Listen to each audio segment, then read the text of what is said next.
तर नमस्कार मित्रांनो, आज पुन्हा एकदा आपल्या नवीन व्हिडिओमध्ये तुमचं खूप स्वागत आहे मित्रांनो. तर आजचा व्हिडिओ घेण्याचं कारण असं होतं मित्रांनो, आज तुम्ही पाहू शकता आपण हे पूर्ण कॉलम आता आपले उभं झाले होते आणि जमीन लेवल येऊन म्हणजे पूर्ण भरून ओके झाले होते.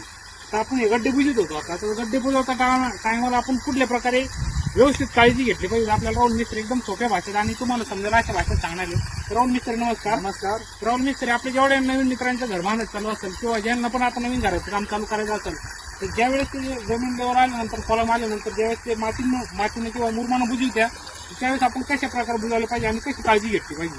सर्वात प्रथम आपण असे कॉलम भरले का त्यावेळेस आपण मातीने गड्डी बुजवत होतो. ज्यावेळेस बुजवले आपण असं पाणी मारून घेणं गरजेचं आहे. म्हणजे काय होतं, ज्यावेळेस आपण प्लेन बीम भरतो त्यावेळेस असं चांगलं पाणी मारून आणि जशी साईने असं जर प्रेस केलं तर ते खाली दबणार नाही, म्हणजे त्या बीमच्या आणि असं गॅप पाडणार नाही. बऱ्याचशा ठिकाणी तुम्ही पाहत आपण बीमच्या खाली असं थोडा गॅप येतो. काय येतो का, कारण त्यानंतर आपण पाणी मारतो ते मुरून नरम होऊन खाली दबवतो, नंतर गॅप येतो. तर नाही तसं नाही होऊ म्हणून काय करणं आहे आपल्याला, सर्वात प्रथम माती टाकल्यानंतर असं पाणी मारणं. पाणी मारलं तर एक तर जेसीबीच्या साह्याने प्रेस करून घेणं, नाही जेसीबीच्या साह्याने थोडंसं धम्मसच्या साह्याने बी प्रेस केला तर चालतं आपण.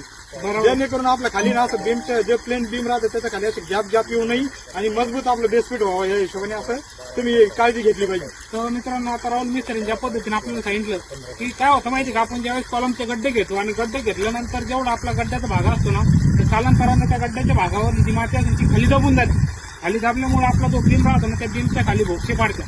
त्या भोगशा पडल्यामुळे काय होतं माहिती बऱ्याचशा वेळेस आपले उंदरा असतील, भुसा असतील किंवा इतर कुठलेही रानातले कीटक वगैरे असतील ते त्याच्यामध्ये जाऊन आपल्या घराचे नुकसान करतात. ती होऊ नये म्हणून त्या पद्धतीने आता राहुल मिस्त्री तुम्हाला ज्या पद्धतीने सांगितलं जेसीबी आणल्या ज्या ठिकाणी जेसीबी येत असेल त्या ठिकाणी तुम्ही अशा प्रकारे तुमचे गड्डे बुजून घ्या मुरमानं आणि होता येईल तेवढं पाणी मारा आणि त्याला दाबून घ्या मशनीच्या साह्याने, जेणेकरून एकदम म्हणजे मजबूत झालं ना. मजबूत झाल्यामुळे आपल्याला जो बीमच्या खाल्ला जो गॅप आहे तो राहणार नाही आणि त्याच्यामुळे आपली घराची मजबूती व्यवस्थित राहील. तर राहुल मिस्त्री अशा पद्धतीने केल्यानंतर अजून कुठली प्रकार जर असले ते पण सांगून द्या. त्यांना कसं होतील तेवढं मजबूत करण्याचं काम आपलं आहे आणि ते मजबूत केल्यानंतर फायदा तो आपलाच होणार. फायदा तर नक्कीच होणार आहे, कारण जेणेकरून खाली गॅप जर नाही राहिला तर म्हणजे असं काही कीटक वगैरे जात नाही आणि आपलं बेसपीटला बी मजबूती चांगल्या प्रकारे येते, जेणेकरून बारीक क्रॅचेस बी जात नाही आणि मजबूती बी राहते. काही ठिकाणी जर समजा लयच काळी माती तर तिथं बॉटम ठोकेल राहते. आपण ज्यावेळेस आपण बॉटम ठोकून आणि खोलून घेतो त्यावेळेस बी ना असं मुरमाच्या साह्याने किंवा काय साह्याने चांगल्या प्रकारे खोली आणि मुरुम चांगलं त्या खाली घालणं गरजेचं आहे. बरोबर. बऱ्याचशा ठिकाणी कोणी बॉटम ठोकीत नाही, विटा टाकूनच बीम भरतं जास्त करून. ठीक आहे. तर अशा पद्धतीने तुमच्या घरात काम करीत चाला मित्रांनो, जेणेकरून तुमच्या घरात काम मजबूत होईल.